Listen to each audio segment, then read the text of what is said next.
Bismillahirrahmanirrahim. Assalamualaikum warahmatullahi wabarakatuh. Perkenalkan, nama saya Eka Rahmatiatu. Saya adalah salah satu dosen di program studi S1 Ilmu Lingkungan, Fakultas Kehutanan dan Ilmu Lingkungan, Universitas Halu Oleo. Nah, pada hari ini saya akan mendeskripsikan mata kuliah ekowisata yang kami ampuh di program studi S1 Ilmu Lingkungan. Mata kuliah S1 itu merupakan mata kuliah wajib yang kami ajarkan pada mahasiswa semester 4 dengan kode mata kuliah MBA 6 6044. Nah, mata kuliah ekowisata ini dia terdiri dari 3 SKS, di mana masing-masing SKS itu terdiri dari 50 menit dan kami distribusikan pertemuan tersebut dengan 2 SKS untuk kajian teori dan 1 SKS untuk praktikum. Nah, kemudian mata kuliah ekowisata itu dia juga ampuh oleh 4 dosen. Yang pertama itu adalah Ibu Dr. Lis Indriani SPMSI, ada Bapak Laode Siwi SPMSI, kemudian ada juga Ibu OOD Hastiani Fahidu SKM MPD, dan saya sendiri Ibu Eka Rahmatiatu SPMP. Mata kuliah ekowisata juga memiliki 6 capaian pembelajaran. Yang pertama itu adalah menghargai keanekaragaman budaya, pandangan, agama, dan kepercayaan, serta pendapat atau temuan orang lain. Yang kedua adalah menerapkan pemikiran logis, kritis, sistematis, dan inovatif dalam konteks pengembangan atau implementasi ilmu pengetahuan dan teknologi. Ketiga adalah mampu menganalisis solusi alternatif terhadap permasalahan lingkungan untuk menghasilkan kesimpulan dan solusi yang tepat.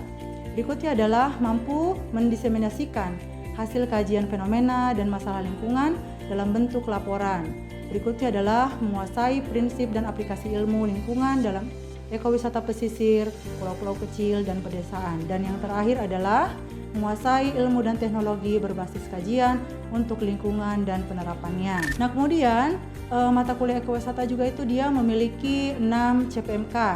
Yang pertama adalah mampu menunjukkan sikap menghargai dan menghormati budaya lokal dalam konteks pengembangan ekowisata. Yang kedua adalah mampu menerapkan pendekatan sistematis dalam mengidentifikasi dan menyelesaikan permasalahan dalam pengelolaan ekowisata. Yang ketiga adalah mampu menganalisis berbagai strategi mitigasi dampak lingkungan dan aktivitas ekowisata. Yang keempat adalah mampu menyusun laporan ilmiah berbasis hasil kajian lapangan tentang ekowisata. Berikutnya adalah mampu menjelaskan prinsip-prinsip ekologi yang mendasari pengelolaan ekowisata berbasis lingkungan. Dan yang terakhir adalah mampu menguraikan teknologi tepat guna yang mendukung keberlanjutan kawasan ekowisata. Nah, baik, pada kesempatan hari ini saya akan mendeskripsikan materi untuk pertemuan pertama, yaitu dengan tema pengenalan konsep ekowisata. Jadi diharapkan setelah mahasiswa mengikuti pembelajaran ini, mahasiswa mampu menjelaskan definisi dan ruang lingkup ekowisata, kemudian mahasiswa mampu menjelaskan prinsip-prinsip ekowisata, dan yang terakhir adalah mahasiswa mampu menganalisis hubungan antara prinsip-prinsip ekowisata dan kearifan lokal untuk pembangunan berkelanjutan. Nah, kemudian adapun bentuk pembelajaran yang akan kami laksanakan pada pertemuan pertama ini adalah diskusi dan ceramah interaktif. Kemudian model pembelajaran yang kami akan gunakan pada pertemuan ini adalah discovery learning. Nah, selanjutnya kami akan menampilkan simulasi pelaksanaan pembelajaran di dalam kelas untuk mata kuliah ekowisata. Baik, bismillahirrahmanirrahim. Assalamualaikum warahmatullahi wabarakatuh. Waalaikumsalam warahmatullahi wabarakatuh. Apa kabarnya semua? Baik, Bu. Alhamdulillah, jadi mudah-mudahan semuanya dalam keadaan sehat walafiat sehingga kita bisa melaksanakan perkuliahan kita pada pagi hari ini ya. Sebelum kita mulai perkuliahan, mari kita berdoa bersama sesuai dengan keyakinan kita masing-masing. Semoga pembelajaran kita pada hari ini berjalan lancar dan memberikan manfaat untuk kita semua. Berdoa dimulai.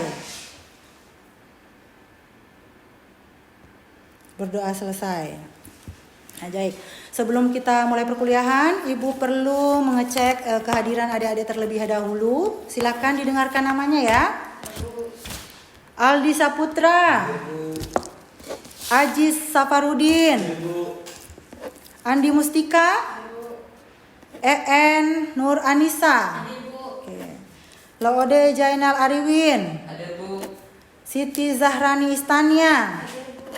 Sofia Melinda. Wiwin. Hadir Bu. Oke, hadir semua ya kita hari ini. Ya, jadi pertama-tama Ibu ingin mengucapkan selamat datang di mata kuliah ekowisata ini ya. Jadi mata kuliah ekowisata ini adalah mata kuliah wajib yang terdiri dari tiga SKS. Jadi 2 SKS itu untuk kajian teori dan 1 SKS itu adalah untuk praktikum. Ya, jadi mata kuliah ini juga diampuh oleh 4 dosen. Ada Ibu Dr. Lis Indriani, ada Bapak Laode Siwi SPMSI, Ibu Waode Hastiani Fahidu SPD MPD, dan Ibu sendiri Eka Rahmatiatu SPMP ya. Ya. Jadi seperti yang kita ketahui bahwa ekowisata itu adalah mata kuliah yang dirancang untuk memberikan pemahaman yang mendalam tentang apa saja. Tentang apa? Prinsip ekowisata ya, konsep-konsep ekowisata, kemudian pemberdayaan masyarakat dan pembangunan berkelanjutan. Nah, di sini adik-adik bisa lihat ada rencana pembelajaran kita selama 1 semester. Jadi mulai pertemuan pertama hingga pertemuan ke-14. Di sini jadi ada apalagi namanya itu? Capaian pembelajaran yang akan kita capai seperti apa. Jadi mulai dari materinya, kemudian metode-metode yang akan kita laksanakan setiap pembelajaran, sama tugas-tugas yang akan diberikan itu ada semua nanti diberikan di rencana pembelajaran ini. Selanjutnya adalah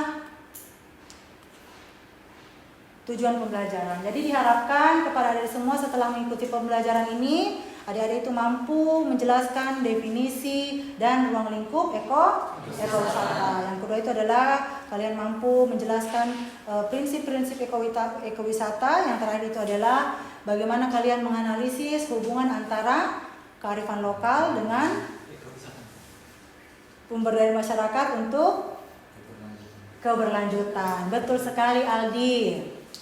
Berikutnya ya, siapa yang paham tentang ekowisata? Apa itu yang kalian pahami tentang ekowisata? Silakan.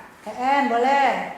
Ekowisata adalah perjalanan yang bertanggung jawab ke daerah-daerah alami, bertanggung jawab terhadap sumber daya alam, Ya. kultur, dan bisa meningkatkan pendapatan masyarakat lokal. Ya, betul sekali ya, ya. Jadi ekowisata itu adalah perjalanan ke tempat-tempat alami ya, perjalanan yang bertanggung jawab. Jadi tidak hanya bertanggung jawab terhadap sumber daya alamnya, tetapi terhadap kulturnya, pemberdayaan masyarakatnya dengan keberlanjutannya. Jadi itulah namanya ekowisata. Apa perbedaan ekowisata dengan pariwisata?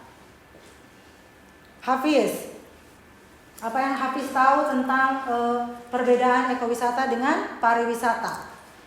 Kalau menurut saya Bu, ekowisata lebih mementingkan aspek ekologinya, sedangkan pariwisata dia lebih mementingkan aspek ekonominya. Iya, betul sekali ya Hafiz ya. Jadi tadi kita sudah berbicara tentang ekowisata. Nah, berikutnya adalah prinsip-prinsip ekowisata. Jadi kalau kita berbicara tentang ekowisata itu tidak akan lepas dari konservasi, pemberdayaan masyarakat, dan keberlanjutan. Apa yang kalian pahami dengan konservasi?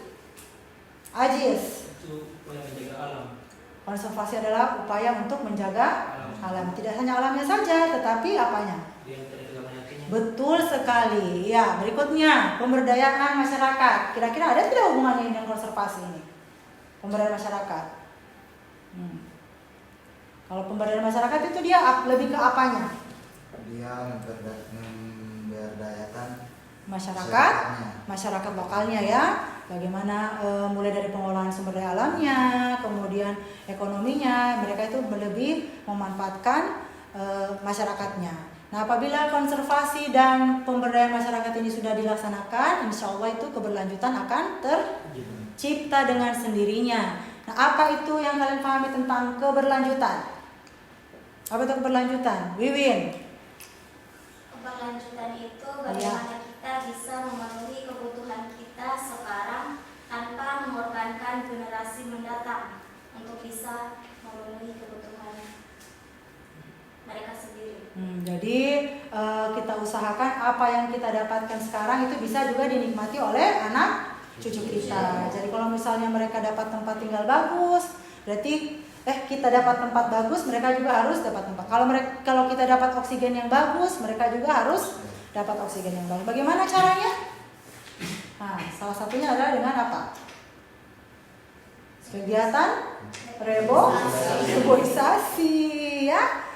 Penanaman hutan supaya setelah kita ambil isi hutannya, tapi kita menanam kembali, sehingga itu bisa dimanfaatkan lagi oleh generasi yang akan datang. Sampai di sini ada yang ditanyakan mungkin sebelum kita lanjut? Boleh, silakan. Ya, Wiwin. Apa yang ingin ditanyakan? Silakan. Assalamualaikum warahmatullahi wabarakatuh. Waalaikumsalam. Ya, Pak Mustika. Nama saya Irin. Adapun pertanyaan saya itu Lanjut. Kenapa? Lanjut. Ayo silakan. Adapun pertanyaan saya itu Bu, mengapa konsep berkelanjutan penting dalam pengelolaan ekowisata? Nah, kenapa konsep keberlanjutan itu penting dalam pengelolaan ekowisata? Nah, kira-kira seperti apa itu jawabannya? Ada yang bisa bantu mungkin? Ajis? Kira-kira apa Ajis? Kenapa itu katanya keberlanjutan itu penting dalam pengelolaan ekowisata? Karena kalau tidak dikelola dengan baik, maka apa? Sumber dayanya akan punah, ekosistemnya akan apa? Terganggu, ya. Dan pada akhirnya penghasilannya masyarakat lokal menjadi menurun. Jadi keberlanjutan tidak akan terjadi, tidak akan terjaga. Ya, baik, tadi kita sudah bahas tentang pembangunan berkelanjutan, kemudian peran masyarakat lokal, lalu apalagi keanekaragaman hayati. Nah, kita masuk ke kearifan lokal. Nah, apa yang adik-adik pahami tentang kearifan lokal? Silakan. Apa itu kearifan lokal? Boleh, silakan. Kearifan lokal itu ada nilai-nilai, norma, pengetahuan, dan praktik yang berkembang secara turun-temurun. Jadi kearifan lokal itu dia tidak tertulis, ya, aturan-aturan yang tidak tertulis, tetapi itu dia sangat bermanfaat untuk keberlanjutan, keberlangsungan kehidupan di sana, ya. Mereka itu memang tidak ada undang-undangnya, tidak ada juga di dalam kamus, tetapi itu memang memberikan manfaat buat mereka untuk menjaga keberlangsungan dan harmonisasi sosial. Nah, berikutnya kalau kita berbicara tentang kearifan lokal itu dia ada 5 karakteristik yang ada di dalam kearifan lokal. Yang pertama itu ada berbasis komunitas, adaptif, bersifat lisan dan praktis, mengandung nilai etis dan ekologi, dan konservatif namun dinamis. Nah, kita akan jelaskan satu persatu, tapi sebelumnya Ibu mau tanya dulu, apa yang kalian pahami tentang berbasis komunitas? Nah, seperti apa itu berbasis komunitas? Aldi?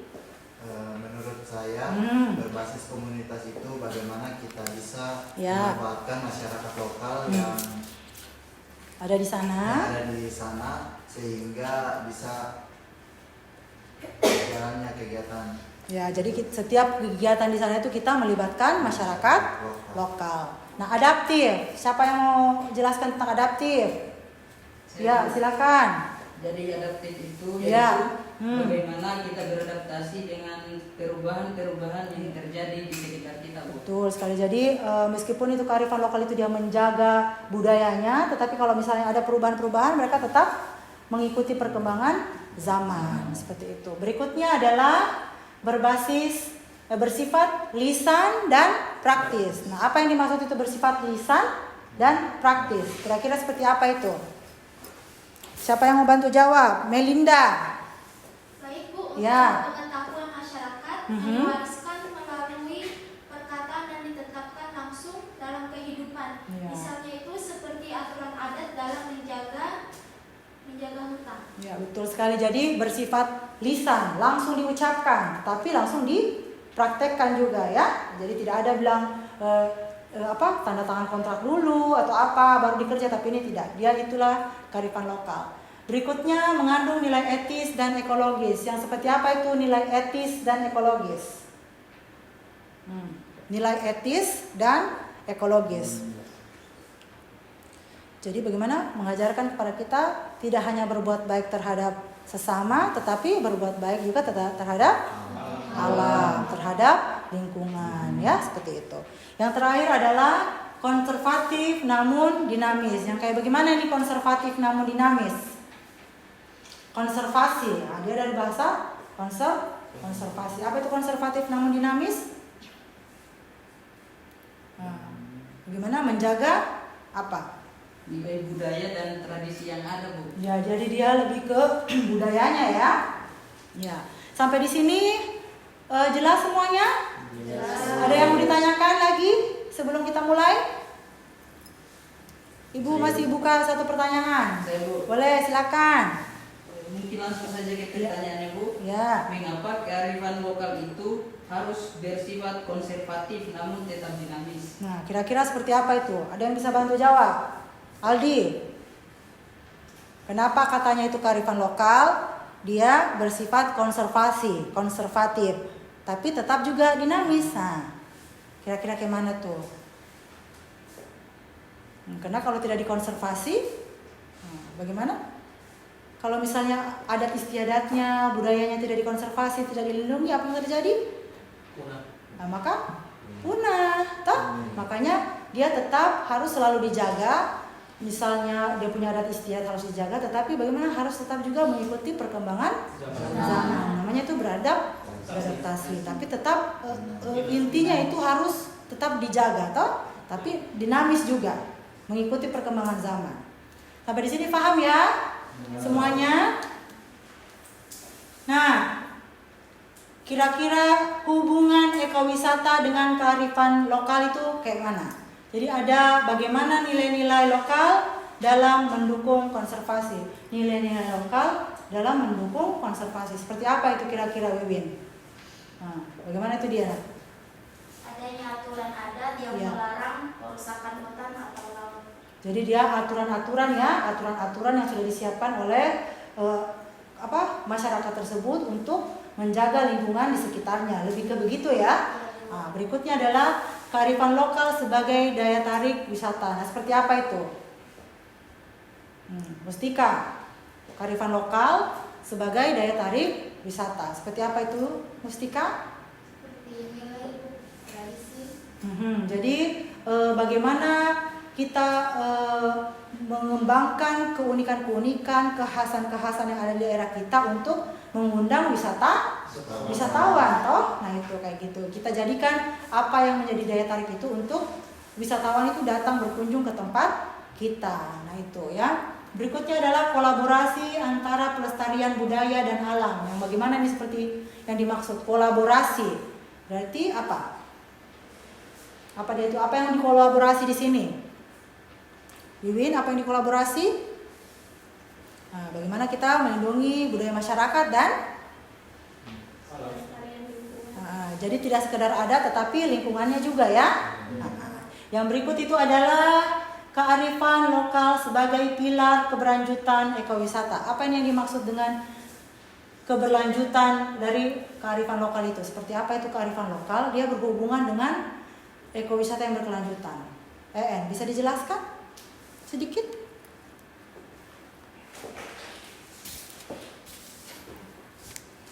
Jadi dengan cara menjaga lingkungan, maka apa?